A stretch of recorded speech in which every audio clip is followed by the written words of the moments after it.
దేవుని నామానికి స్తోత్రములు కలుగును గాక. ఈ ఉదయకాల సమయంలో మనమందరం కూడా దేవుని సన్నిధికి చేరి ఆయన సన్నిధిలో మనం ఉన్నాం.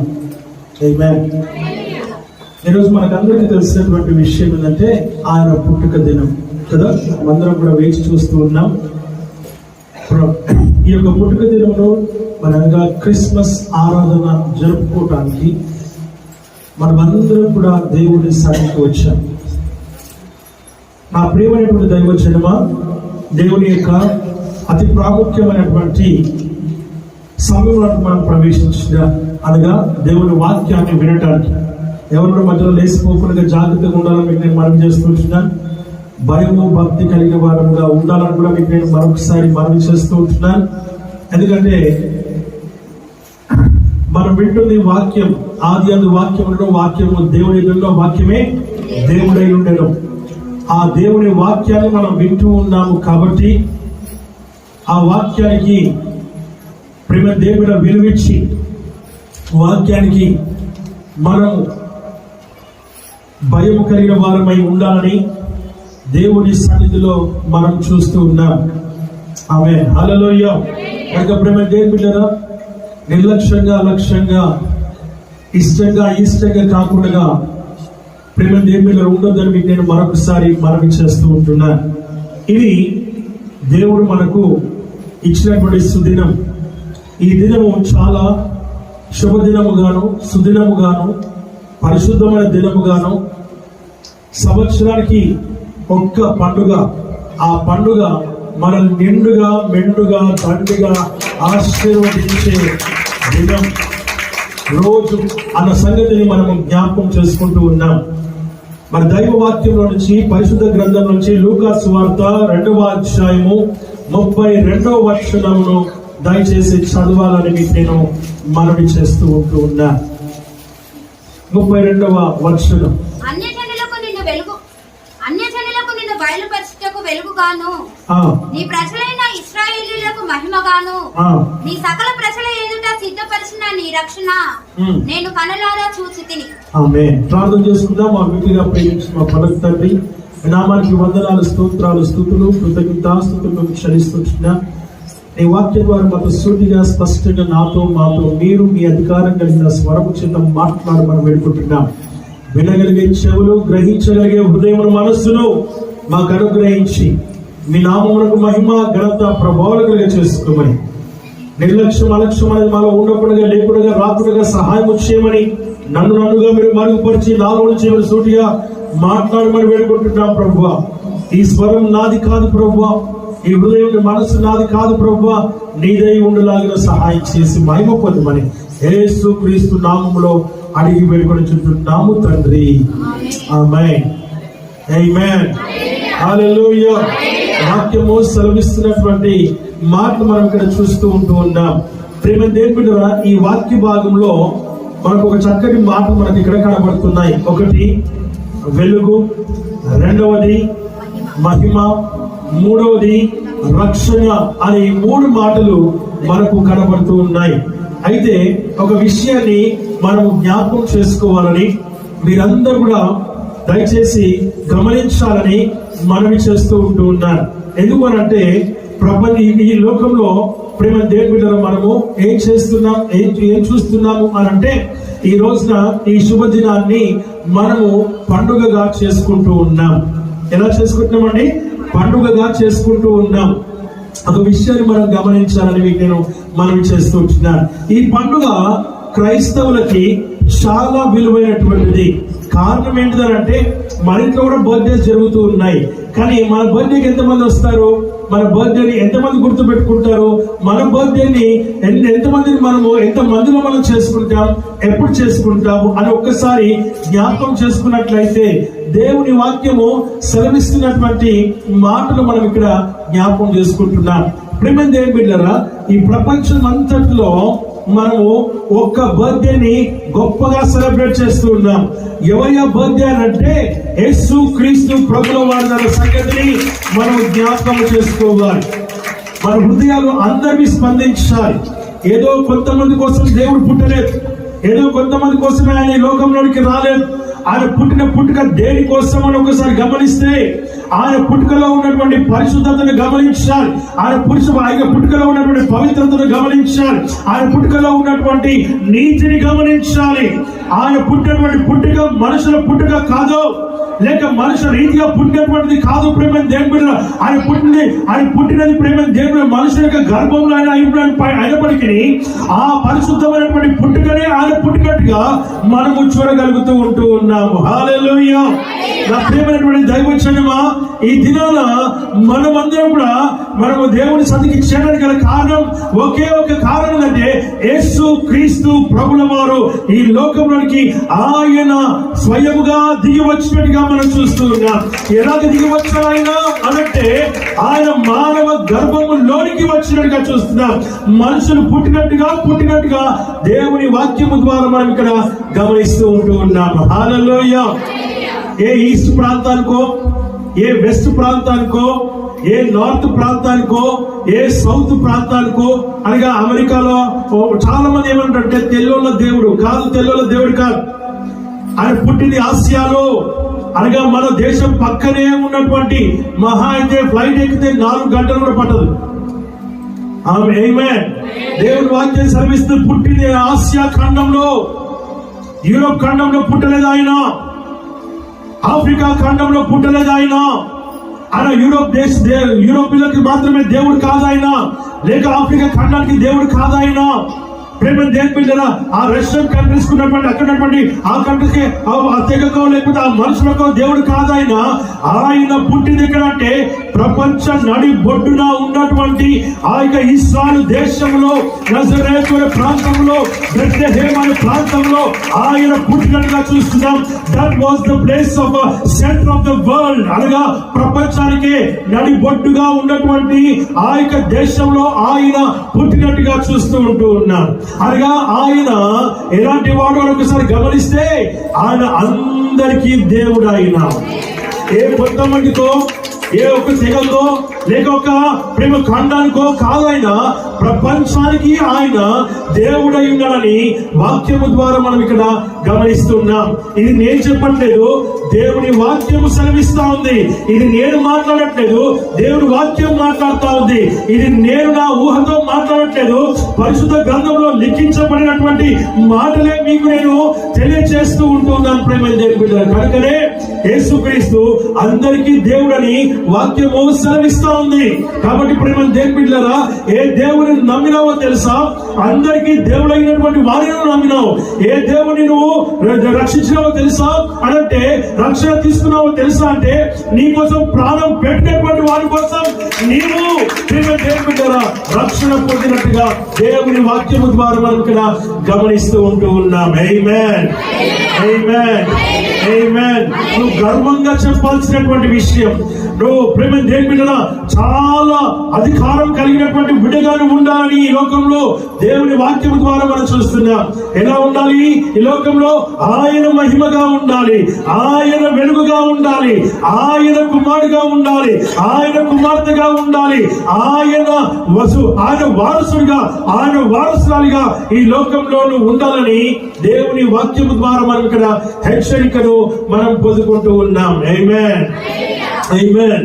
ఆయన పుట్టుక గల కారణం ఏంటిదో కొన్ని విషయాలు చూస్తూ దేవుని వాక్యంలోనికి మనం వెళ్దాం. ప్రేమ దేవుని బిడ్డలారా, ఆయన రావడం గల కారణం ఏంటి, ఆయన ఈ లోకంలోకి వచ్చినప్పుడు ఎలా వచ్చాడు అనేది కూడా మనం గమనిద్దాం. అసలు ఆయన రావడానికి గల కారణం, ఆయన పుట్టడానికి గల కారణం, ఎందుకు ఆయన మానవుడిగా పుట్టినాడు, ఆయన ఎందుకు ఈ లోకంలో పుట్టాల్సిన కారణం ఏమొచ్చింది, ఎందుకు ఆయన మనుషుని గర్భంలోనే పుట్టాలి, ఎందుకు ఆయన మానవ స్వరూపాన్ని ధరించాల్సి వచ్చింది అనేది కూడా మనం ఒక్కసారి గమనిద్దాం. ఎందుకంటే ఇది లోకానికి కూడా తెలియాలి. ప్రేమ దేవుని బిడ్డలారా, దేవుడు అనేవాడు, ప్రేమ దేవుని బిడ్డలారా, ఆయన ఎలా ఉండాలి, ఆయన ఎలా ఉన్నాడు అనేది ఈ రోజున మన దేవుడు మనతో మాట్లాడుతున్నటువంటి వాక్య భాగాన్ని ఒక్కసారి గమనించాలని వాక్యం ద్వారా మనం చూస్తూ ఉంటూ ఉన్నాం. ఇక్కడ చూడండి ఒకసారి, ఆది కాండము 3వ అధ్యాయానికి మనం వెళ్ళినప్పుడు 9వ వచనం నుంచి 17వ వచనం వరకు మనం గమనించి మనం చూస్తే అక్కడ చెప్పబడుతున్నటువంటి మాటలన్నీ కూడా ఏంటివి అని ఒకసారి గమనిస్తే, ప్రేమ దేవుని బిడ్డలారా, అక్కడ ముగ్గురు మనుషులు మనకు కనబడుతూ ఉంటారు. ఎవరది? మొదటిగా ఆదాము, రెండవది హవ్వ, మూడవది సాతాను అని పిలువబడే సర్పము, ఈ ముగ్గురు మనకు కనబడుతూ ఉన్నారు. అయితే మరి 4వ వ్యక్తి ఎవరు అని ఒకసారి గమనిస్తే మనం చూద్దాం. వద్దాం అక్కడికి. మొదటిగా ఇక్కడ విషయం ఏంటంటే దేవుడు ఈ లోకమును మొదటిగా సృష్టించినాడు. మనం ఈ విషయాన్ని గమనించాలి. ఆకాశము కలుగును గాక అంటే కలిగింది, తర్వాత భూమి కలుగును గాక అంటే కలిగింది. కలగడానికే ప్రేమ అయిపోలేదు. కలగడం అని అంటే దాని అర్థం ఏంటంటే ఆకాశంలో ఉండాల్సిన గ్రహాలు, ఆకాశంలో ఉండాల్సిన నక్షత్రాలు, ఆకాశంలో ఉండాల్సిన సూర్యుడు చంద్రుడు, ఆకాశంలో ఉండాల్సినవన్నింటినీ కూడా ఒకేసారి కలిగినట్టుగా మనము చూస్తున్నాం. రెండవదిగా భూమి కలుగును గాక అంటే భూమితో పాటు భూమి మీద ఉన్న, భూమి క్రింద ఉన్న జలము. భూమి ఉన్నది కేవలము ఎంతట 25% మాత్రమే. వాటర్ ఉంది ఎంత? 75%. ఆ జలములో ఉన్నటువంటి అన్ని కూడా, భూమి మీద ఉండాల్సినవన్నీ కూడా ఆయన కలుగును గాక అంటే కలిగినట్టుగా దేవుని వాక్యము ద్వారా మనం ఇక్కడ చూస్తూ ఉన్నాం. లోకమును చాలా చక్కగా అందముగా తయారు చేసి ఆ తర్వాత ఆదామును ఆయన నేల మట్టితో నిర్మించినట్టుగా చూస్తూ ఉన్నాం. అలా నిర్మించినటువంటి ఆదాము ఆయన కేవలం ఒక నిర్జీవమైనటువంటి బొమ్మగా ఉంటూ ఉన్నాడు. ఆ నిర్జీవమైన బొమ్మగా ఉన్నట్టుగా మనం చూస్తూ ఉన్నాం. అలాంటి ఆదాములో దేవుని జీవం కావాలి కదా, ఆయన మాట్లాడాలి కదా, ఆయన చూడాలి కదా, ఆయన వినాలి కదా, ఆయనలో చలనం ఉండాలి కదా, ఆయనలో స్పర్శ ఉండాలి కదా, ఆయనలో ఉండాల్సిన కదలికలు అన్ని కూడా ఉండాలి కదా, ఆ శరీరంలో ఉండాల్సినటువంటి అన్ని కూడా పని చేయాలి కదా అని ఒకసారి గమనిస్తే అప్పుడు ఆయన నాసికారంధ్రముల గుండా, ముక్కు గుండా ఆయన జీవ వాయువును ఊదగా మనుషుడు జీవించు ఆత్మగా మారినాడు. 1వ అధ్యాయం 26వ వచనం చదవాలని మనం చేస్తూ ఉంటున్నాం. మరి 1వ అధ్యాయం 26వ వచనం, దేవుడు తన స్వరూపమందు మన స్వరూపమందు మన పోలిక చొప్పున నరుని చేయుదము రండి అని పిలిచినాడు మొదటిగా. తర్వాత 21, 26 రెండు దేవుడు తన స్వరూపమందు నరుని సృజించెను. దేవుడు స్వరూపమందు నరుని సృజించెను. 2:7 చదువుమా. 2:10 అనుకుంటా. 2:7, 2:10. దేవుడైన యెహోవా నేల మట్టితో నరుని నిర్మించి వారి నాసికారంధ్రముల గుండా జీవ వాయువును ఊదగా నరుడు మనుషుడు జీవించు ఆత్మగా మారినాడు. ఎలా మారినాడు? మనుషుడు, నరుడు, మానవుడు జీవించు ఆత్మగా మారినట్టుగా దేవుని వాక్యము ద్వారా మనం ఇక్కడ గమనిస్తూ ఉన్నాం. హల్లెలూయా. అనగా ఈ మనుషుల లోపల ఎవరున్నారు? ఆయన తండ్రి అయిన దేవుని జీవం, తండ్రి అయిన దేవుని ఊపిరి, తండ్రి అయిన దేవుని యొక్క ఆత్మ మనుషులలో ప్రవేశించినట్టుగా చూస్తున్నాం. తద్వారా మనుషులు జీవించు ఆత్మగా మారినట్టుగా వాక్యము ద్వారా గమనిస్తున్నాం. ఆ తర్వాత కొన్ని సంవత్సరాలు 10 సంఖ్యలో, 50 సంఖ్యలో, 100 సంఖ్యలో దేవుడిగా ఆయన జీవించినాడు. ఆ తర్వాత ఆయనకు సాటి అయిన సహాయము కావాలని ఆలోచించి, ఒంటరిగా ఉండడం మంచిది కాదనేది ఆయన గ్రహించి సాటి అయిన సహాయమైన గాఢ నిద్ర కలగజేసి ప్రకటనను తీసి ఆ యొక్క ప్రకటన ద్వారా మనుషుడు ఆ యొక్క హవ్వను ఆయన నిర్మించినట్టుగా చూస్తున్నాం. ఆ యొక్క హవ్వ ఆయన దగ్గరికి తీసుకొని వచ్చినప్పుడు ఆయన అంటున్నాడు, ఇదిగో నీకు సాటి సహాయంగా ఈ హవ్వను అనగా స్త్రీని తీసుకొని వచ్చాడు. ఆయన అంటున్నాడు, ఇది నాలో నుంచి తీయబడినావు గనుక నువ్వు నారి అనబడదువు, నువ్వు నాది అన్నాడు ఆయన. అప్పటి నుంచి ఆమె ఆయనకు భార్యగా ఉన్నట్టుగా దేవుని వాక్యం ద్వారా చూస్తున్నాం. వారిద్దరు కలిసి కొన్ని సంవత్సరాలు జీవించినారు. వారిద్దరిని ఆయన ఏదేను తోటలో పెట్టినారు. ఏ కష్టం లేకుండా, ఏ శ్రమ లేకుండా, ఏ బాధ లేకుండా, ఏ ఇరుకు లేకుండా, ఏ యొక్క సమస్యలు లేకుండా సంతోషముగా ఆనందముగా వండుకోవాల్సిన అవసరం లేకుండా సమస్తమైనటువంటి వృక్షములన్నింటినీ కూడా ఫలములు ఇచ్చే వృక్షములన్నింటినీ కూడా నాటి ఆ యొక్క ఏదైనా తోటలో వారిద్దరిని పెట్టినాడు. ఆ ఏదైనా తోటలో వారు అన్ని ఫలములు తింటూ జీవిస్తూ వచ్చినారు. వండుకోవాల్సిన అవసరం లేదు. ప్రేమ దేవుడు సంతోషంగా ఉన్నారు, ఆనందంగా ఉన్నారు. మనం సంతోషంగా ఉంటే, మనం ఆనందంగా ఉంటే ప్రేమ దేవుడు బిడ్డలారా మనం ఎలా ఉంటాం? దేవుడు వాక్యం సెలవిస్తుంది, మనం కొంచెం సంతోషంగా ఉంటే మనకి ఎక్కడ లేని ఆలోచన, ఎక్కడ లేని తలంపులు, ఎక్కడ లేని అయ్యో ఏదో తక్కువైపోయింది, అయ్యో ఏదో ఒకటి ఉంది అనేటువంటి దాంట్లో ఉంటాం. అంత బాగుంటే మాకు అస్సలు బాగుండదు. ఏమైనా జరిగినా అనుకోండి, ఎప్పుడు నాకు ఏదో ఒకటి జరుగుతుంది అంటావు. నువ్వు ఇట్లా బాగుండవు, నువ్వు అట్లా బాగుండవు. ప్రేమ దేని బిడ్డలారా, అలా ఉన్నటువంటి వారి జీవితంలోనికి ఒక మూడో వ్యక్తి ప్రవేశించినాడు. ఎవరి జీవితంలోనికి? వారిద్దరి జీవితంలోనికి ఒక మూడో వ్యక్తి ప్రవేశించినాడు. దానికి గల కారణం ఏంటయ్యానంటే, ప్రేమ దేని బిడ్డ, నువ్వు అవకాశం ఇవ్వకపోతే ఏ మూడో వ్యక్తి నీ జీవితంలోనికి రాడు. నువ్వు అవకాశం ఇవ్వకపోతే ఏ మూడో వ్యక్తి నీ యొక్క బ్రతుకులోనికి, నీ కుటుంబంలోనికి, నీ జీవితంలోనికి, నీ ఆలోచనలోనికి రాడు. నువ్వు ఆ విషయాన్ని జ్ఞాపకం చేసుకోవాలని వాక్యం ద్వారా మనం చూస్తూ ఉంటున్నాం. ఆమేన్, ఆమేన్. వాక్యం సెలవిస్తున్న మాట, ఇద్దరు భార్య భర్తలు చక్కగా మంచిగా సమాధానంగా ఆనందంగా సంతోషంగా ఉన్నారు. ఓర్వలేకపోయినారు. ఏం చేయలేకపోయినారు? ఓర్వలేకపోయినారు. ఇద్దరు బాగుంటే, సంతోషంగా ఉంటే, కొంతమందికి ఎలా ఉంటుంది? వీళ్ళకి అన్ని బాగున్నాయి, వీళ్ళంతా బాగున్నారు, ఏది ఇలా ఉన్నారు, అసలు ఇలా ఉండకూడదు కదా. వీరికి ఏదైనా ఒకటి చెయ్యాలి, వీరిని ఏమైనా ఒకటి చెయ్యాలి. వీరి యొక్క ఆలోచనలో, వీరి తలంపులో ఏదో ఒకటి మనం నింపాలి, లేదా వారిని పాడు చేయాలి, లేదా వారిని చెడగొట్టాలి. వారిని చెడగొడుతూనే నువ్వు కూడా చెడిపోతావు. మనం లారీల వెనకాల చూస్తూ ఉంటాం, ఏమని? చెడకురా చెడదవు అంటే చెడగొట్టొద్దు, నువ్వు చెడిపోవద్దు. నువ్వు చెడగొడితే అది నీ మీదికే వస్తుంది ఖచ్చితంగా, నీ మీదికి రాకుండా మాత్రం ఉండదు. నువ్వు అనుకుంటున్నావు ఏంటంటే, నేను బాగా పుల్ల పెట్టినా అని అనుకుంటున్నావు, నేను బాగా మంట పెట్టినా నువ్వు అనుకుంటున్నావు. ప్రేమ దేవుడి వాక్యం సెలవిస్తున్న మాట ఏంటంటే, నువ్వెంత మంట పెట్టినా, నువ్వెంత పుల్ల పెట్టినా, నువ్వే జీవితాన్ని పాడు చేయడానికి ప్రయత్నం చేసినా, వాక్యం ఎక్కడే ఒక విషయం చెప్తుందంటే, ఒకవేళ నువ్వు అలాంటి పని చేస్తే, వారి జీవితాలు పాడు చేయడానికి ప్రయత్నం చేసినా, అది నీకు రివర్స్ అవుతుందన్న సంగతిని నువ్వు జ్ఞాపకం చేసుకోవాలి. నా ప్రియమైనటువంటి దైవజనమా, నువ్వు ఆ విషయాన్ని గమనించాలని వాక్యం ద్వారా మనం చూస్తుంటున్నాం. నువ్వు సంతోషంగా ఉండాలి, ఎదుటి వారు కూడా సంతోషంగా ఉండాలి. నువ్వు ఆనందంగా ఉండాలి, ఎదుటి వారు కూడా ఆనందంగా ఉండాలి. ఆనందమే పరమానందమే, ఆశ్రయపురమైన యేసయ్యా నీలో. ఆనందమే పరమానందమే, ఆశ్రయపురమైన యేసయ్యా నీలో.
ఈ మధ్యకాలంలో 10th, ఇంటర్, డిగ్రీ, 9th అని ఇలాగా గెట్ టుగెదర్ ఏమంటారు, రీయూనియన్ అనగా చదువుకున్నటువంటి రోజులు జ్ఞాపకం చేసుకునేటువంటి పాత విద్యార్థులు పెళ్లిళ్ళైపోయి పిల్లలు పుట్టి రీయూనియన్ పేరుతోని అందరు కలుస్తూ ఉన్నారు. అందరు కలుస్తూ అయితే అలా కలుస్తూ ఉన్న సమయంలో ఒక చిన్న విషయం కొంచెం వేరుగా వెళ్తుంది, అయినా పర్వాలేదు. అలా వెళ్ళినటువంటి వాళ్ళు అందరు రీయూనియన్ అవుతూ అందరు బాగానే కలుసుకున్నారు. ఒకరి ఫోన్ నెంబర్లు ఒకరు ఎక్స్చేంజ్ చేసుకున్నారు, మాట్లాడుకుంటూ ఒక గ్రూప్ తయారు చేసుకుంటూ ఉన్నారు. గ్రూప్లలో కూడా మాట్లాడుకుంటూ ఉన్నారు. దాంట్లో కొంతమంది, ఇక నేను అలా ఇలా చెప్పను, మీరు అర్థం చేసుకోవాలి, ఫిల్ ఇన్ ద బ్లాంక్. అలా నంబర్లు తీసుకునేటువంటి వాళ్ళు ఇక చాటింగ్లు, మెసేజ్లు, ఫోటోలు కానుంచి ఇక రకరకాలుగా మాట్లాడుకోవటం మొదలుపెట్టి దాంట్లో ఒక సహోదరి బాగా బాధపడుతూ ఏడుస్తూ ఇంకొక సహోదరి దగ్గరికి, ఫ్రెండ్ దగ్గరికి వెళ్తే ఏం జరిగింది అని ఒకసారి గమనిస్తే ఆమె ఏడుస్తూ చెప్పింది. ఏమనంటే, ఇది నాకు చాలా బాధగా ఉంది, నాకు టెన్షన్ గా ఉంది, నాకు చాలా భయం వేస్తుంది, అట్లా ఇట్లా. అయితే ఏంటిది కారణం ఏంటని ఆమెను అడిగితే ఆమె చెప్పింది, ఇలా పలానా మన మనకు బ్యాచ్మేట్ ఉన్నాడు కదా, ఆయనతో ఇలాగ మాట్లాడినాను, ఆయన నా నంబర్ అడిగాడు, ఇచ్చాను, నేను ఇస్తే రోజు మాట్లాడుకుంటున్నాం. రోజు మాట్లాడుకోవడము, ఆ మాటల్లో మేము క్లోజ్ అయిపోయేసి మేము అన్ని షేర్ చేసుకుంటూ ఉన్నాం. మా జీవితం మొత్తము అలాగ వెళ్ళిపోయింది. ఇప్పుడు నాకు భయం వేస్తుంది, వాడు బెదిరిస్తూ ఉన్నాడు, నన్ను కలవమంటున్నాడు అనేటువంటి రకరకాల మాటలు చెప్పింది. ప్రేమ దేవుడు ఎందుకు మాటలు చెప్పాల్సి వస్తుందంటే, ఒక మూడో వ్యక్తి నీ జీవితంలోకి ప్రవేశిస్తే నీ జీవితం, నీ కుటుంబం సాఫీగా వెళ్తున్నటువంటిది, సమాధానంగా వెళ్తున్నటువంటిది, నెమ్మదిగా వెళ్తున్నటువంటిది, సంతోషంగా సాగుతున్న నీ కుటుంబంలోనికి ఇంకో మూడో వ్యక్తి వస్తే అల్లకల్లోలమైపోతుంది. ఆ విషయమే దేవుడు మనతో మాట్లాడుతూ ఉన్నాడు. ఆ మూడో వ్యక్తి సర్పం. ప్రేమ దేని మీద చెడు ఆలోచనతో, చెడు తలంపులతో నిన్ను చెడులోకి నడిపి, చెడులోకి దింపి, అప్పుడు ఎదుటి సహోదరి చెప్తూ ఉంది, మాట్లాడుతుంది, నీకు బుద్ధి ఉందా, నీకు తెలివి ఉందా, ఈ చెంప ఆ చెంప వాయొట్టి, నీకు పెళ్ళై 2 పిల్లలు ఉన్నాయి, 6 పిల్లలు ఉన్నారు, ఇప్పుడు ప్రేమ ఏంటి, ఇప్పుడు దుర్బుద్ధి ఏంటి, ఆయనను బాగా చూసుకుంటున్నాడు కదా. సమయం వస్తుంది ఒక దినంలో, ఎవరి కాలంలో ఉన్నప్పుడే, ఏజ్ లో ఉన్నప్పుడే ఈ వాంఛలన్నీ కూడా, ఈ కోరికలన్నీ కూడా ఒక సమయం వచ్చిన తర్వాత అన్ని ఆరిపోతాయి, అన్ని తగ్గిపోతాయి, అన్ని ప్రేమ దేనిపైన చల్లబడిపోతాయి. ఆ తర్వాత నీ వెనుకకి నీ జీవితాన్ని చూస్తే నువ్వు ఎలా ఉంటావు తెలుసా? భయంకరమైన పరిస్థితులను ఉంటావు. ఎందుకంటే సమాజంలోను, కుటుంబంలోను, ఫ్రెండ్స్ మధ్యలోను, గ్రూప్స్ లోను, అన్నింటిలో కూడా నువ్వేమైపోతావు? ఒక చెడిపోయిన దాని గాను, ఒక చెడిపోయిన వాడు గాను, ఒక పనికిరాని వాడు గాను, ఒక పరిమాణం గాను నువ్వు అయిపోయి నీ జీవితాన్ని పాడు చేసుకొని ఒక చెడ్డ పేరును మూట కట్టుకుంటావన్న సంగతిని నీవు జ్ఞాపకం చేసుకోవాలని దేవుని వాక్యం ఇక్కడ హెచ్చరిక చేస్తా ఉంది. ప్రేమ దేవుని వాక్యం సెలవిస్తున్న ఏంటంటే, సర్పముతో హవ్వ మాట్లాడటం మొదలుపెట్టి. ఒకప్పుడు సర్పం కూడా జంతువే, దానికి కూడా 4 కాళ్ళు ఉండేవి. కుక్కలకి, నక్కలకి, ఈ జంతు గాదులకి, గుర్రాలకి, బలలకి, వీటన్నిటికి ఎలాగైతే కాళ్ళు ఉన్నాయో అలాగే దానికి కూడా కాళ్ళు ఉండేవి. అయితే వాక్యం చెప్తుంది, ఏం చెప్పలేదు మాట. దయచేసి చదువునా అక్కడి నుంచి ఒకసారి చదువునా, మొత్తం చదువు. నేను చెప్పినట్టు దేవుడైన యెహోవా ఆదామును పిలిచి నీవు ఎక్కడున్నావనెను.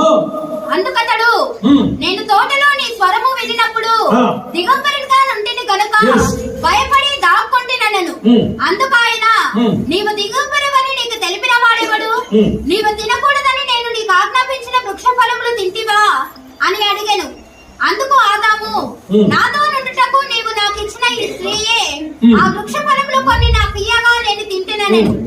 అప్పుడు దేవుడైన యెహోవా స్త్రీతో, నీవు చేసినది ఏమిటని అడగగా, స్త్రీ, సర్పము నన్ను మోసపుచ్చినందున తింటినెను. అందుకు దేవుడైన యెహోవా సర్పముతో, నీవు దీన్ని చేసినందున పశువులన్నిటిలోను, భూజంతువులన్నిటిలోను నీవు శపింపబడిన దానివై నీవు కడుపుతో ప్రాకుచు నీ బ్రతుకు దినములన్నీ మందు తిందువలెను. మరియు నీకును స్త్రీకిని నీ సంతానము. అందుకు దేవుడైన యెహోవా సర్పముతో, నీవు దీన్ని చేసినందున పశువులన్నిటిలోను, ఏంటంట? పశువులన్నిటిలోను, పశువులన్నిటిలోను, భూజంతువులన్నిటిలోను నీవు శపింపబడిన దానివై, నీ కడుపుతో ప్రాకుచు. చూసారా, పశువులన్నిటిలో, జంతువులన్నిటిలో, అది ఒకప్పుడు జంతువే, ఒకప్పుడు పశువే, కానీ ఇప్పుడు ఏమైంది? ప్రాకే పురుగులాగా మారిపోయింది. అలా దేవుడు మార్చేశాడు. జంతువులాగా ఉన్నటువంటిది ఇప్పుడు పురుగులాగా మారిపోయింది. నేను ఆ మాట నేను చెప్పలేదు, వాక్యమే చెప్తుంది. ప్రేమ దేవుని బిడ్డ, నా ప్రియ దైవజనమా, నువ్వు చాలా జాగ్రత్తగా ఉండాలి. తేనె పూసిన మాటలు, లేక ఇంపైన మాటలు, సుందరమైన మాటలు, లేక క్రియలు, నువ్వు చాలా జాగ్రత్తగా ఉండాలని వాక్యం నేను హెచ్చరిక చేస్తా ఉంది. హల్లెలూయా. కుటుంబాన్ని నిర్లక్ష్యము చేసేవాడు, వాడికి కుటుంబం ఉంది, ఈమెకి కుటుంబం ఉంది.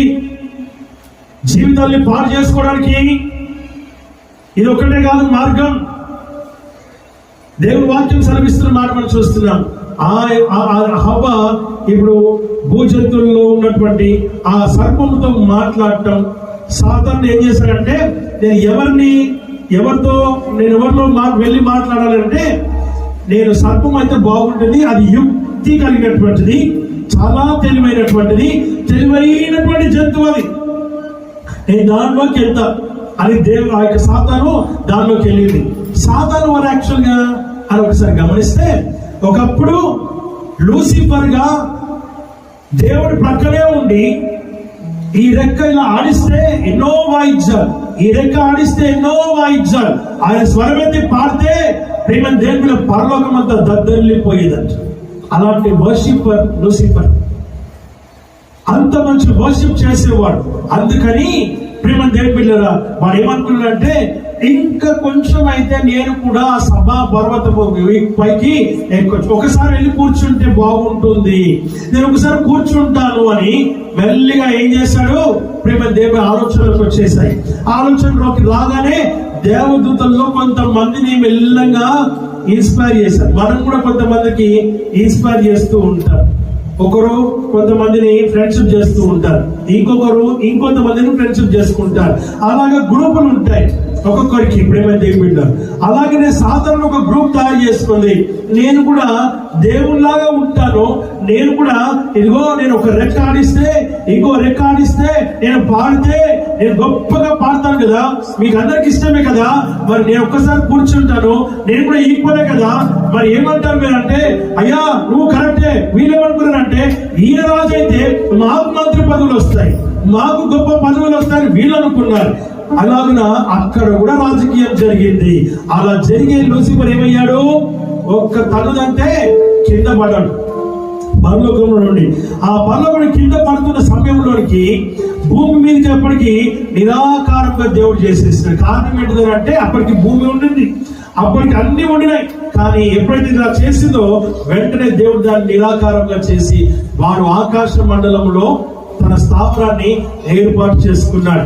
ఆ సర్పమే, ఆ సాతానే సర్పంలోకి ప్రవేశించి హల్లెలూయా ఏం చేసింది? అందరినీ కాటేయడం మొదలు పెట్టింది. లోకంలో అలాంటి సర్పాలు చాలా ఉన్నాయి, లేవని కాదు. ప్రేమ దేవుడు ఆ విషయాన్ని గమనించాలి. అలాగా హవ్వతో మాట్లాడింది. ఆయన అన్నాడు, ఇదిగో నేను ఆ పండును తిన్నాను, నేనేం చచ్చిపోలేదే, నా కళ్ళు తేడుగా కనబడుతున్నాయి, నా కళ్ళే మూసుకోపోలేదే, ఇలాగ అన్ని విషయాలు చెప్పిన తర్వాత అప్పుడు హవ్వ కూడా ఏం చేసిందంటే, ఆ పండ్లలో కొన్ని పండ్లు తీసుకొని తిని ఆదాము దగ్గరికి వెళ్ళింది. ఆదాము కూడా ఇచ్చింది, ఆదాము కూడా తిన్నాడు. అప్పుడు చల్లటి పూట ప్రతిరోజు ఆయన ఆదాము హవ్వలని దాన్ని దర్శించుకునేవాడు, అలా వారితో మాట్లాడేవాడు. అలా మాట్లాడుతున్న క్రమంలో ప్రేమ దేవుని బిడ్డ ఏం జరిగింది? ఆయన ఆదామును పిలిచినప్పుడు ఆదాము అంటున్నాడు, నీ స్వరము విన్నప్పుడు నాకు భయం వేసింది, నీ స్వరము విన్నప్పుడు నేను దాక్కున్నాను, నేను బయటికి రాలేను. కాబట్టి ఎందుకనంటే నేను దిగంబరిని అంటున్నాడు ఆయన. అప్పుడు దేవుడు అంటున్నాడు, నువ్వు దిగంబరిని నీకు చెప్పిన వాడవాడు, నేను తినకూడదనేటువంటి ఫలములను తిన్నావా అని అంటే, అయ్యా నేను తిన్నా, కానీ నాకు హవ్వ ఇచ్చింది, నేను తిన్నాను. హవ్వను తవ్వంటుంది, నాకు సర్పం ఇచ్చింది, నేను తిన్నాను అంటుంది. అప్పుడు దేవుడు మాట్లాడుతూ ఉన్నాడు. ఏమని మాట్లాడుతున్నాడు? ముగ్గురు తీసుకొచ్చాడు ముందరికి. ప్రేమ దేవుని కూడా మొదటిగా మాట్లాడుతున్న విషయం ఏంటంటే, నీవు దీన్ని చేసినందున పశువులన్నిటిలోను భూజంతువులన్నిటిలోను నీవు శపింపబడిన దానివై, నీవు శపింపబడిన దానివై, నీ కడుపుతో ప్రాకుచు, నీ కడుపుతో ప్రాకుచు, నీ బ్రతుకు దినములన్నీ మన్ను తింటావు. మరియు నీకును స్త్రీకిని ఒక్క నిమిషం ఆయన అన్నాడు, నీవు బ్రతుకు దినములన్నీ ఏం తింటావు? మన్ను తింటావు. నువ్వు బ్రతుకు దినములన్నీ నీ జీవితం ఏమైతుంది? పొట్టుతో ప్రాకుతావు. ఇక నీ కాళ్ళు ఉండవు. నా విషయాన్ని గమనించు. మొదటిగా సాతాన్ని శపిస్తూ ఉన్నాడు ఆయన. సాతానుతో పాటు సర్పాన్ని కూడా ఆయన శపిస్తూ ఉన్నాడు. నువ్వు ఆ విషయాన్ని గమనించాలని దేవుని వాక్యం ద్వారా చూస్తున్నాం. ఒకవేళ మనం ఎవరినైనా చెడగొట్టాలని, ఎవరైనా పడగొట్టాలని మనము ప్రయత్నం చేస్తే జరిగేది ఇదే. నువ్వు ఆ విషయాన్ని గమనించాలని దేవుని వాక్యం ద్వారా మనం చూస్తున్నాం. ఇప్పుడు స్త్రీతో కూడా మాట్లాడుతూ ఉన్నాడు ఆయన. ఈ వచనం వదిలిపెట్టి కింది వచనం చదువు. ఆయన స్త్రీతో నీ ప్రయాసమును నీ గర్భ వేదంలో నేను మిక్కిలి హెచ్చించదను. నీవు వేదనతో పిల్లలని కట్టావు. నీ భర్త ఎడల నీకేం కలుగుతుంది? వాంఛ కలుగుతుంది. అతడు నిన్ను ఏలుతాడు. ఆమేన్. ఇది ఎవరి పాపం కదా? గమనిస్తుంది. మరి చాలా జాగ్రత్తగా గమనించాలి. ఆదాముతో మాట్లాడుతూ ఉన్నాడు. ఆయన ఆదాముతో నీవు నీ భార్య మాట విని తినవద్దని చెప్పినటువంటి ఫలమును తింటివి కనుక నీ నిమిత్తము నేల శపించబడినది కనుక ప్రయాసముతో నీ బ్రతుకు దినములన్నీ దాని పంట తింటావు. అసలైన మాట, ముళ్ళ తుప్పలను గచ్చు పొదలను నీకు మొలిపిస్తాయి. పొలంలోని పంట తిందువు. నీవు నేలకు తిరిగి చేరు వరకు నీ ముఖపు యొక్క చెమట కార్చి ఆహారము తింటావు. ఆమేన్. ఇది స్టోరీ. ప్రేమ దేవుని బిడ్డలు జరిగినటువంటి సంఘటన, జరిగినటువంటి విషయాలు. ఆదామును దేవుడు పరిశుద్ధులుగా నిర్మించినాడు. అవ్వను దేవుడు పరిశుద్ధురాలుగా నిర్మించినాడు. ఆయన సృష్టించినాడు, ఆయన కలగజేసినాడు. ఆయన పోలికలో, ఆయన స్వరూపంలో, ఆయన జీవం, ఆయన ఊపిరి, ఆయన ప్రాణం, ఆయన ఆత్మని ఇచ్చి వారిని జీవింపచేస్తే వారు చేసిన తప్పేంటంటే మూడో వ్యక్తికి, ఆ మూడో వ్యక్తి దేవుడై ఉండాలి. కానీ మూడో వ్యక్తిగా సాతానికి అవకాశం ఇచ్చి సాతాని యొక్క వారి యొక్క కుయుక్తులన్నీ కూడా ప్రేమ దేవుడు వీరి తరపున రుద్ది వారి జీవితాన్ని, వారి కుటుంబాన్ని, వారి యొక్క భార్య భర్తల మధ్యలో ఉండాల్సినటువంటి ప్రేమానురాగాల యొక్క జీవితాన్ని, సమాధానం కలిగిన జీవితాన్ని, నెమ్మది కలిగిన జీవితాన్ని, ఆ యొక్క మనశ్శాంతి కలిగిన జీవితాన్ని, ఆనందముతో ఉండాల్సినటువంటి కుటుంబాన్ని విచ్ఛిన్నము చేసినాడు. ప్రేమ దేవుని బిడ్డ, ఆ విషయాన్ని గమనించాలని వాక్యం ద్వారా మనం గమనిస్తున్నాం. అందుకు జరిగిన విషయం ఏంటంటే వీరిద్దరు ఏదైనా తోట నుంచి వెలివేయబడ్డారు. వెలివేయబడి వాక్యం చెప్తుంది, ఆయనే ఒక తోలుతో కూడుకున్నటువంటి వస్త్రాన్ని తయారు చేసి ఏం చేశాడు? వారిద్దరికి ఇచ్చినట్టుగా చూస్తూ ఉన్నాం. ఆ తర్వాత వారిద్దరు బయటకు వెలివేయబడ్డట్టుగా కూడా మనము గమనిస్తూ ఉంటూ ఉన్నాం. సాతానుతో దేవుడు మాట్లాడినాడు, ఆదాముతో దేవుడు మాట్లాడినాడు, హవ్వతో దేవుడు మాట్లాడినాడు. వారిని పరిశుద్ధులుగా తయారు చేస్తాడు, కానీ అపవిత్రులుగా దేవుడు వారిని తయారు చేయలేదు. మనుషుడే ఈ రోజు కూడా ఏం చేస్తున్నారంటే ఆయన దేవుడై ఉన్నాడన్న సంగతిని ఎరిగిన వారై ఉండి కూడా వారు ఏం చేస్తున్నారు? మోసే పైకి వెళ్ళి ఆ యొక్క 10 ఆజ్ఞల పలకలను తీసుకొని వచ్చే లోపు ఒక దూడను చేసుకున్నారు. అలాగే మనుషులందరూ కూడా ప్రతి ఒక్కరు కూడా వారి ఇష్టానుసారమైనటువంటి దేవుళ్ళను తయారు చేసుకున్నారు. వారి ఇష్టానుసారమైనటువంటి దేవుళ్ళను తయారు చేసుకొని వారిని పూజించడం, వారిని ఆరాధించడం, వారికి బలు అర్పించడం, వాటికి రక్తతర్పణ చేయడం, ఇలాగా వారి సొంత దేవుళ్ళను తయారు చేసుకున్నారు మనుషులు. ప్రేమ దేవుడు దేవుడిని విసర్జించినారు, దేవుడిని తృణీకరించినారు. నేను మిమ్మల్ని ఏలుతానంటే దావీదు సౌలుకు ముందు దేవుడే వారిని నడిపించాడు. మాకు న్యాయాధిపతులు కావాలన్నారు, ఆ తర్వాత మాకు రాజు కావాలన్నారు. నిజమైన దేవుణ్ణి వారు తృణీకరించినారు. అబ్రహాము తర్వాత ఇస్సాకు తర్వాత యాకోబును దేవుడు పిలిస్తే వారికి ప్రేమ దేవుడు వారు కూడా అవిధేయులుగానే మారిపోయినట్టుగా మనము చూడగలుగుతూ ఉంటున్నాం. ఆ తర్వాత వచ్చినటువంటి వారు యాకోబు సంతానమైనటువంటి 12 మంది కుమారులు 12 గోత్రములుగా దేవుడు ఏర్పాటు చేసినాడు. ఆ 12 గోత్రములైనటువంటి వారే ఇశ్రాయేలుగా మార్చబడినారు. ఇశ్రాయేలు నడిపించేవాడు మోషే వారు విసర్జించినారు. న్యాయాధిపతులందరినీ విసర్జించినారు. మాకు ఒక రాజు కావాలి అన్నారు. ఏమన్నారు? మాకు ఒక రాజు కావాలి అన్నారు. రాజులకు రాజైన పరమ వైద్యుడైనటువంటి దేవుణ్ణి కాదని వారు మనుషులనే రాజుగా మాలో ఒకరిని రాజుగా చేయమన్నారు. కనుకనే ఆయన వారిని వదిలి వెళ్ళిపోయినట్టుగా మనం చూస్తూ ఉంటున్నాం. ఎవరిని వదిలి వెళ్ళిపోయారండి? ఎవరిని వదిలి వెళ్ళిపోయాడు? వీరినే, మనల్ని వదిలి వెళ్ళిపోయాడు. ఆయన వదిలి వెళ్ళిపోయినట్టుగా చేసుకున్నారు. ఏదైతే తోట వారు ఎంత చక్కగా వారిని పెడితే అక్కడి నుంచి వెళ్ళిపోయేటట్టుగా వారు చేసుకున్నట్టుగా అన్నిటికీ కూడా మూల కారణం మనలో ఉన్న తప్పే, మనలో ఉన్న ఈర్షనే, మనలో ఉన్న కోపమే, మనలో ఉన్న ద్వేషించే స్వభావమే. ఆ విషయాన్ని గమనించాలని వాక్యం ద్వారా మనం చూస్తూ ఉంటున్నాం. ఇలాగా వెలివేయబడి ఇలాగా తృణీకరించినటువంటి దేవుణ్ణి మనుషులను ఇప్పుడు ఏమైపోయింది? వారిలో పరిశుద్ధత, పవిత్రత, నీతి, గొప్పతనము, సమాధానము, నెమ్మది, ఆనందము, సంతోషము ఏది లేకుండా జీవిస్తూ ఉన్నారు. అనేక సార్లు వారు చెరపట్టబడినట్టుగా కూడా మనము చూడగలుగుతూ ఉన్నాం. ప్రేమ దేవుడ వాక్యం సెలవిస్తున్న మాట మనం చూస్తున్నాం. ఇప్పుడు దేవుడు వారికి ఏం కలిగజేయాలనుకున్నాడు? ఆయన పరిశుద్ధతను మళ్ళా ఇవ్వాలనుకున్నాడు, పవిత్రతను మళ్ళా ఇవ్వాలనుకున్నాడు, నీతిని మరలా ఇవ్వాలనుకున్నాడు. ఇదిగో సంతోషము, ఆనందము, సమాధానము మరలా ఇవ్వాలనుకున్నాడు. ఏదైతే కోల్పోయినారో ఏదైతే తోటలో, ఏదైతే కోల్పోయినారో ఈ లోకంలో, ఏదైతే వారు పోగొట్టుకున్న దాన్ని మరలా ఇవ్వడానికి ఆయన ఈ లోకంలోనికి వచ్చినట్టుగా చూస్తూ ఉన్నాం. హల్లెలూయా. నా ప్రియమైనటువంటి దైవజనమా, దేవుని వాక్యం సెలవిస్తున్న మాట ఏంటంటే ఆయన రావడానికి గల కారణం అంటే నువ్వు పోగొట్టుకున్న దాన్ని తిరిగి మళ్ళా ఇవ్వడానికి ఆయన ఈ లోకానికి వచ్చాడు. ఎలా వచ్చాడు? ఎందుకు మనుషుడిగా వచ్చాడు? ఎందుకు ఆయన మనుషుడిగా వచ్చాడంటే, ఇప్పుడు ఒకవేళ దేవుడే స్వయంగా, ఇప్పుడు సూర్యుని మనం చూడగలమా? సూర్యుడిని మనము తీక్షణంగా అలాగే చూడగలమా? మన కళ్ళతో సూర్యుడిని చూడలేని మనము దేవుడిని ఎలా చూస్తాం? ఆయన వెలుగుమయమై ప్రకాశించు దేవుని సూర్యుని కంటే గొప్ప వెలుగును కలిగిన వాడై ఉన్నాడు గనుక అలాంటి దేవుణ్ణి ఈ రోజు నీవు చూడలేవు గనుక అందుకని ఆయన మానవుడిగా ఈ లోకానికి వచ్చాడు. నువ్వు ఆయన దగ్గరికి రావాలని వచ్చాడు. ఆయన నువ్వు ఆయన దగ్గరికి వచ్చేటువంటి స్థితిలో నువ్వు ఉండేటట్టుగా ఆయన నీ దగ్గరికి వచ్చినట్టుగా చూస్తూ ఉన్నావు. ఆయన దేవుడిగా రావాలంటే నువ్వు ఆయన చేరుకోలేవు.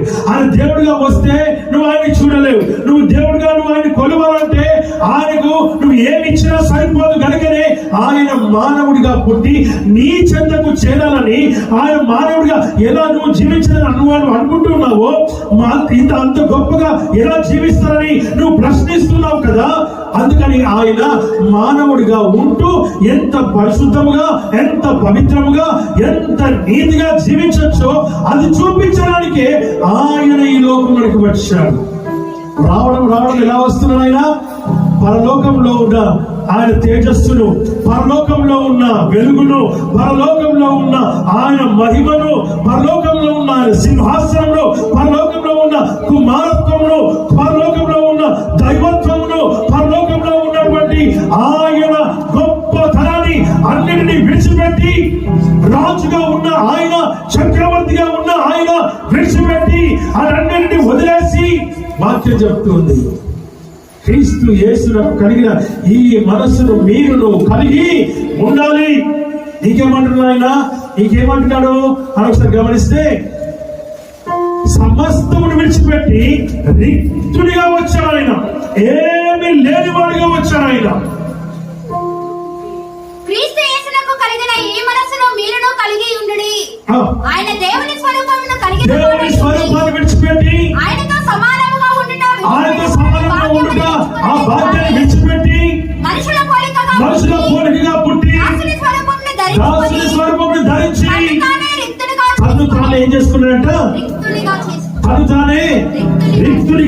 ఏమీ లేనివాడిగా చేసుకున్నాడు, గరికనే రాగలిగినాడు.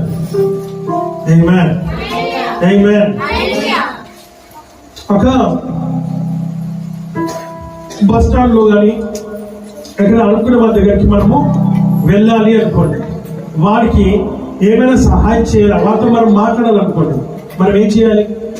నువ్వు కార్ దిగాలి, బంగ్లా నుంచి బయటికి రావాలి, వాటితో మాట్లాడాలంటే అయ్యా అయ్యా సార్ సార్ సార్ అనే చేతులు జోడించి మాట్లాడతాడు. ఒకవేళ అలా మాట్లాడద్దు అని అంటే నువ్వేం చేయాలి?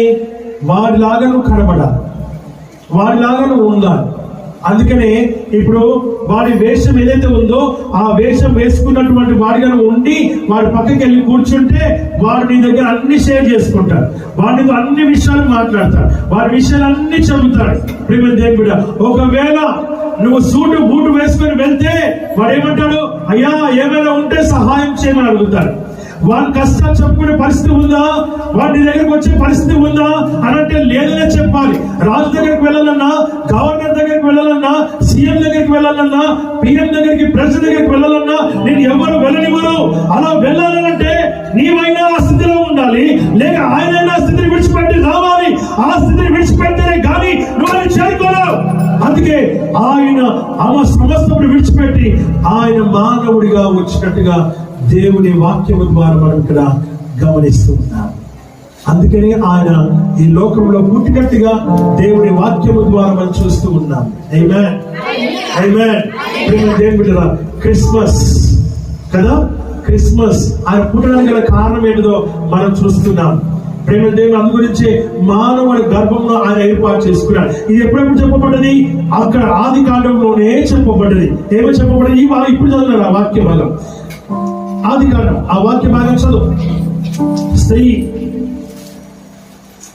ఆయన స్త్రీతో పై వచ్చిన స్త్రీకి సాతానికి మధ్యలో జరిగిన మరియు నీకును స్త్రీకిని నీ సంతానమునకును ఆమె సంతానమునకును నీ సంతానమునకును ఆమె సంతానమునకును. అంటే దాని అర్థం ఎవరైతే సాతాను యొక్క క్రియల్లో ఉంటూ ఉన్నారో వారు వారి సంతానమై ఉన్నారు, వారి క్రియలలో ఉన్నారో, వారి క్రియల్లో ఆచరిస్తూ ఉన్నారో ప్రేమ దేవుడు వారు వారి సంతానం అయి ఉన్నారు. మరి స్త్రీ సంతానము, ఆమె సంతానం ఎవరు అంటే యేసు క్రీస్తు ప్రభు కన్యక గర్భమందు పుట్టినటువంటి వాడుగా ఆయన మనుషుల కన్యక ద్వారా అందుకే మరియ ఏమన్నది దేవుడి దూతాల దగ్గరికి వచ్చి, అమ్మా నువ్వు గర్భవతి అవుతావు, ఎందుకంటే నువ్వు కుమారుని కంటావు, ఆయనకి నువ్వు యేసు అని పేరు పెడతావు, క్రీస్తు అని పేరు పెడతావు, యేసు అంటే రక్షకుడు అని పేరు పెడతావు అని చెప్తే, అయ్యో నేను పురుషుణ్ణి ఎరుగని దాననే ఇది ఎలా సాధ్యం అవుతుంది అని ఆమె చాలా చక్కగా అడుగుతూ ఉంది.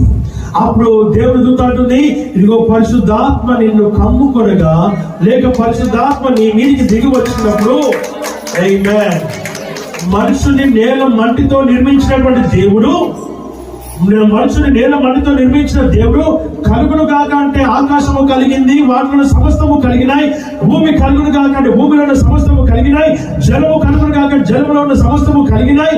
అలా కలిగిన గొప్ప దేవుడు ప్రేమ దేవుని ఈ యొక్క మానవ గర్భంలోకి వెళ్ళడం ఏమైనా అసాధ్యమా? అంటే కానే కాదు. నువ్వు ఆ విషయాన్ని గమనించాలి. అందుకే ఆయన కన్యకైనటువంటి గర్భంలో మరియ గర్భంలో ఆయన ఏర్పాటు చేసుకున్నాడు. ఎప్పటి నుంచి? ఆది కాండంలోనే, ఆదిలోనే ఆయన ప్రేమ దేవుని సంతానంగా పుట్టినట్టుగా వాక్యం ద్వారా మనము ఎవిడెన్స్ రుజువు చూపిస్తూ ఉన్నారు.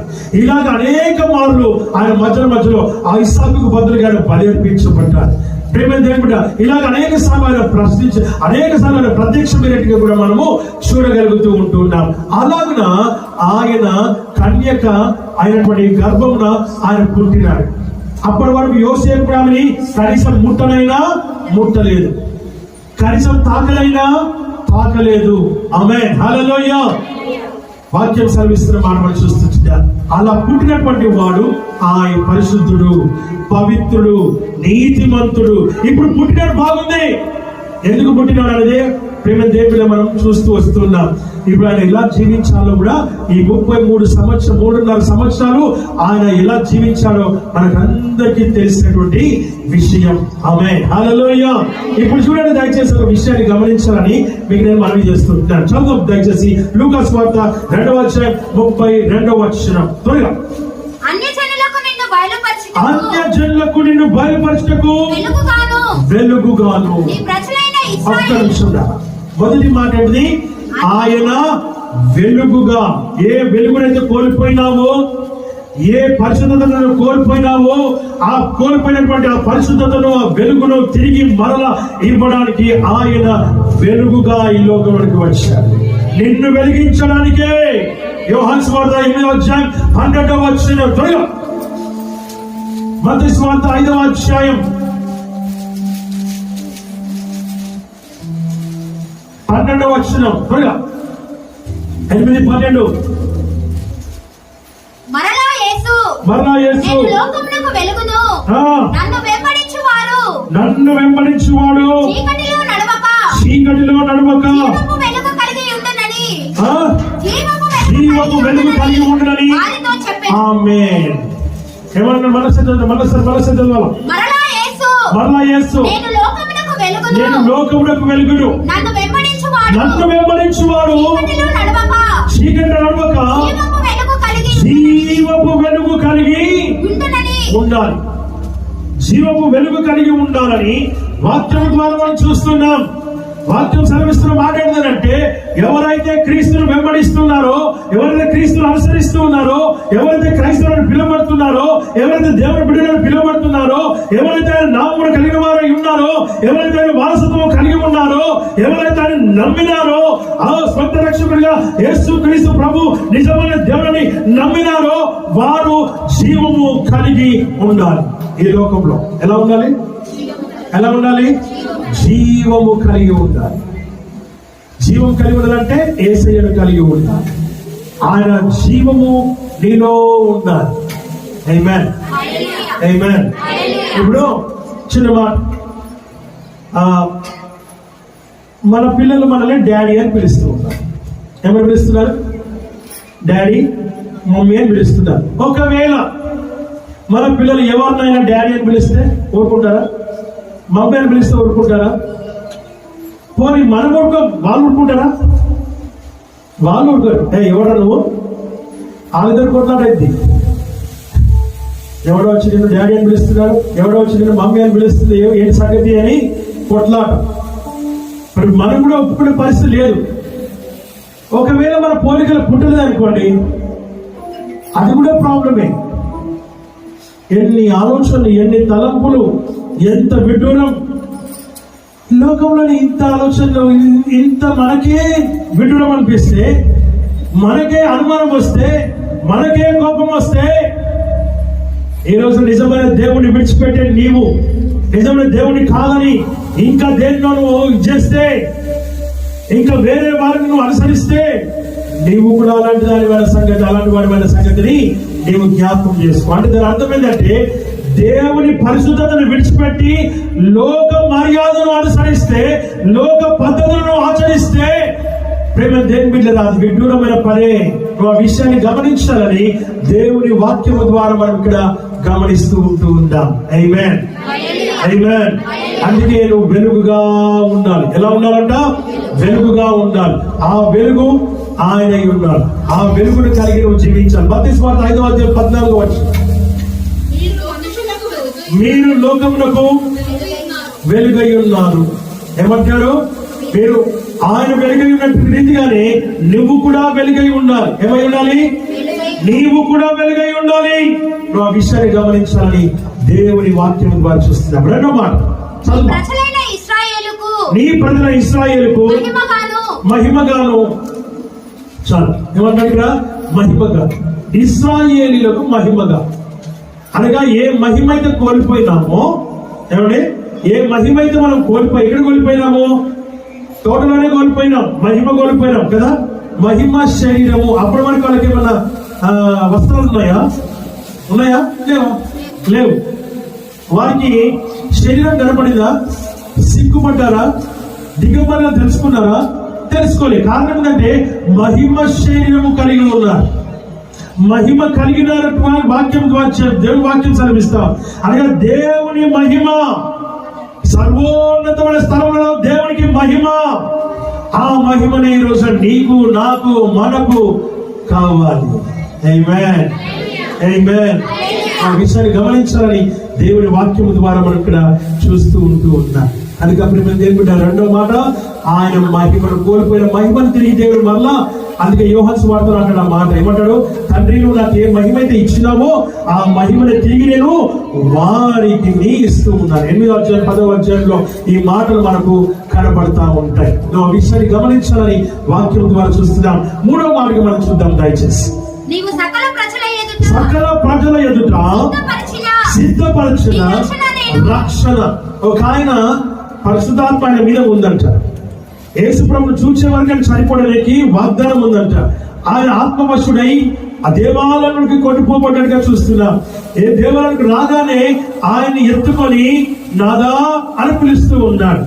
పిలిచి, ఇదిగో నీవు సకల ప్రజలకు రక్షణ అయ్యున్నావని ఆయన మాట్లాడుతూ ఉన్నాడు.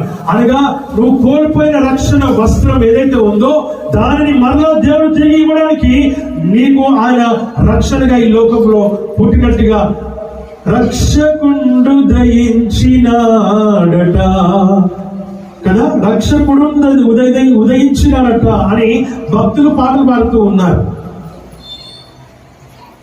ఆ విషయాన్ని మనం జ్ఞాపకం చేసుకోవాలి. రక్షణ ఇచ్చువాడు, రక్షకుడు ఉదయించినాడు, రక్షకుడు ఈ లోకంలో పుట్టినాడు.